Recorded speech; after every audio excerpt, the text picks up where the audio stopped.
കുറഞ്ഞ ചെലവിൽ അത്യാധുനിക ആരോഗ്യ പരിരക്ഷ. MCS hospital, Muvattupuzha. അവശ്യ സാധനങ്ങളുടെ വിലക്കയറ്റത്തിൽ പ്രതിഷേധിച്ച് യൂത്ത് ലീഗ് മൂവാറ്റുപുഴ ടൗൺ കമ്മിറ്റിയുടെ നേതൃത്വത്തിൽ സപ്ലൈകോ മൂവാറ്റുപുഴ ഡിപ്പോയുടെ മുന്നിൽ പ്രതിഷേധ സമരം സംഘടിപ്പിച്ചു. യൂത്ത് ലീഗ് മണ്ഡലം പ്രസിഡന്റ് ആരിഫ് PA സമരം ഉദ്ഘാടനം ചെയ്തു. മുസ്ലിം യൂത്ത് ലീഗ് മൂവാറ്റുപുഴ ടൗൺ കമ്മിറ്റിയുടെ നേതൃത്വത്തിലാണ് സപ്ലൈകോ മൂവാറ്റുപുഴ ഡിപ്പോയുടെയും ഗോഡൌണിന്റെയും മുന്നിൽ പ്രതിഷേധം സംഘടിപ്പിച്ചത്.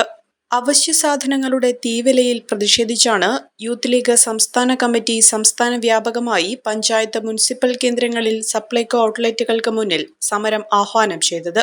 മൂവാറ്റുപുഴ ടൗൺ കമ്മിറ്റിയുടെ നേതൃത്വത്തിൽ നടന്ന പ്രതിഷേധം യൂത്ത് ലീഗ് മണ്ഡലം പ്രസിഡന്റ് ആരിഫ് PA ഉദ്ഘാടനം ചെയ്തു.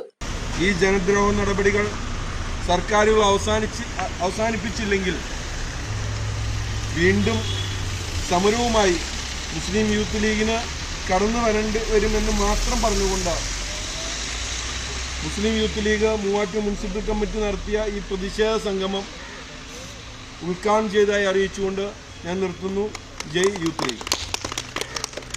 അനുദിനം നിത്യോപയോഗ സാധനങ്ങളുടെ വിലക്കയറ്റം മൂലം കേരള ജനതയെ മുഴുപട്ടിണിയിലേക്ക് തള്ളിവിടുകയാണ് ഇടത് സർക്കാർ ചെയ്യുന്നതെന്ന് ആരിഫ് PA പറഞ്ഞു. പ്രതിഷേധ യോഗത്തിൽ മണ്ഡലം വൈസ് പ്രസിഡന്റ് സാലിഹ് മലേക്കുടി അധ്യക്ഷത വഹിച്ചു. Youth League town general secretary Jabir Pattamakudi, Youth League മണ്ഡലം treasurer Ajas PK, vice president Saifuddin, മണ്ഡലം സെക്രട്ടറി ഷിഹാബ് EM, MSF ജില്ലാ വൈസ് പ്രസിഡന്റ് ഹാരിസ് വള്ളിക്കുടി, ജില്ലാ സെക്രട്ടറി ഉസ്മാൻ തങ്ങൾ, അഷ്കർ വെളിയത്തുകുടി തുടങ്ങിയവരാണ് നേതൃത്വം നൽകിയത്.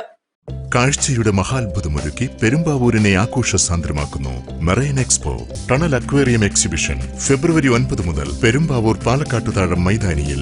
ഏവർക്കും സ്വാഗതം.